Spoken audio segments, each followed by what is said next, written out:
Hello, my name is Richard Wingert. I'm a licensed real estate agent in New York City, and today we're going to be speaking with Stephen Ebert, attorney, a partner with the law firm of Casson & Casson, LLP, and a well-respected real estate practitioner in New York.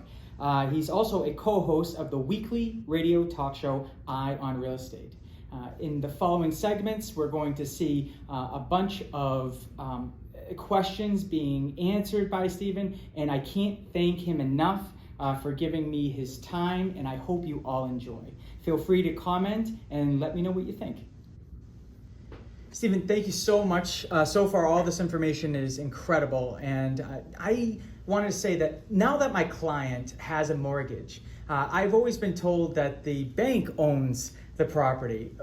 What's really going on here? What is my client really to expect? You know, I love that expression. It is both psychologically accurate but legally completely wrong. The bank does not own the property. If at the closing the bank owns the property, you should be yelling at your lawyer. At the closing, there's going to be a document called the deed, and that's what transfers ownership from the seller to you as the homeowner. But then why do people say that the bank owns the property? Well, what happens is not only are you getting a mortgage, which is really getting a loan on your real estate, the mortgage is a legal document. And what it says is that the bank has a lien on your property and you got to pay them back. You know, when you read a note, what does it say in the first line? I promise to pay. It doesn't say I promise to pay if interest rates go down.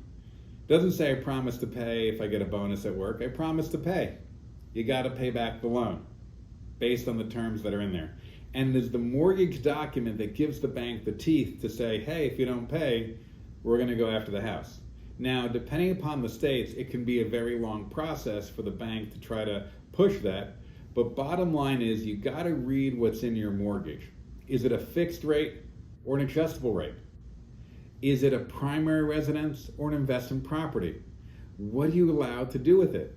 Also, what happens down the road? What if you decide you want to change ownership for estate planning reason and transfer it from your name to a trust?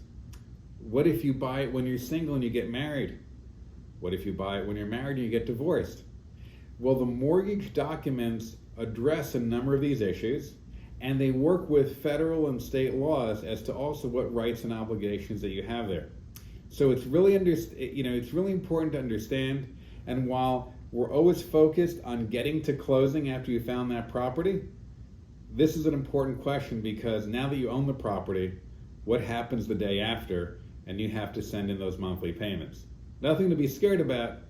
You just need to know what's in there.